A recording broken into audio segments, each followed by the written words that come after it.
Can you talk a little bit about some of the other games that you guys are obviously I've heard of a monkey ball and a bit with like fancy games or fancy birds, I'm sorry. Yeah. And talk about maybe your like I guess more yeah, I guess relationship with them, but also like what do you look for in a game you want to partner with as well? Yeah. So in general, like when we look at games right now, and we've gone through, I think the list I've just went through with John on our end, which is Hot Sauce, is like 180 games long, and that we did due diligence on. So we're very very thorough in what we're doing, Yeah. and there aren't a lot of games that ended up on our like list. Let's keep watching them Right. because there were so many clones and games that we felt like they're not going to be sustainable. Their economics weren't good, or their tokenomics weren't good, because that's also something I feel like people are kind of missing out sometimes. Looking a little bit more deeper, there's so much talk about tokenomics right now, but like just the game economics and the gameplay is something that a lot of people kind of just skim over or forget about even asking.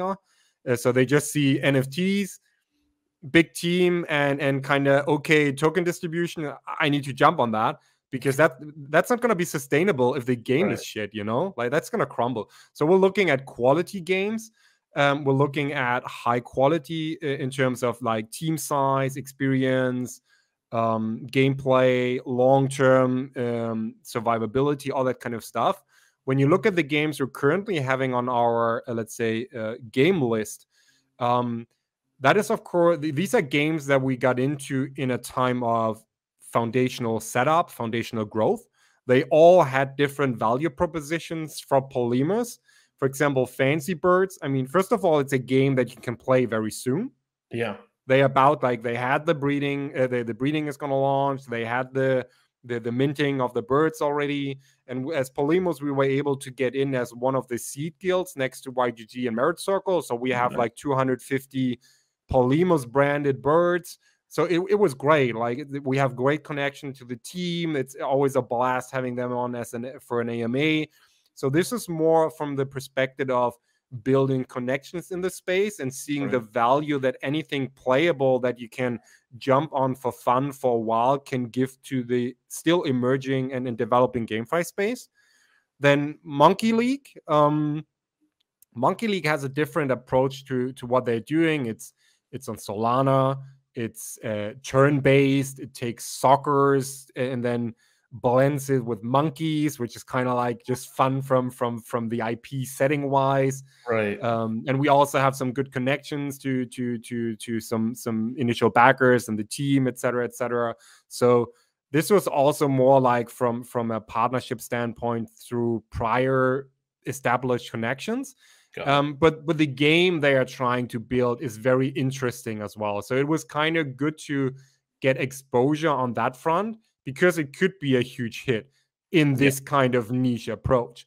And then if you look at Legends of Venari and Galaxy Fight Club, I mean, these are games that we have exposure to via additional partners where we don't necessarily own the assets ourselves, but we teamed up with other teams, like for example, Comfy Ventures, which is a mini DAO in itself that holds like a lot of assets in Galaxy Fight Club, and we kind of teamed up with them to get some exposure in that game. But moving forward, we're very much, now that we have established ourselves, we're very much looking at high quality, experienced team, or at least promising team, whether or not they are docs or not. You can always kind of, if you have enough connections, find out who's actually working on it. Right. And if we can't, we're already very skeptical. I mean, the time where you just jump on anything that looks good and comes out soon, that time is over. Like Right. the flipping time has never been something we wanted to be a part of. We want to establish very very deep, long lasting partnerships with the game developers we're going to partner up with. So they also need to come with games and visions that are capable of lasting long term. Right. Not just one season or a year and then they're out of ideas basically. Yeah, And exactly. yeah.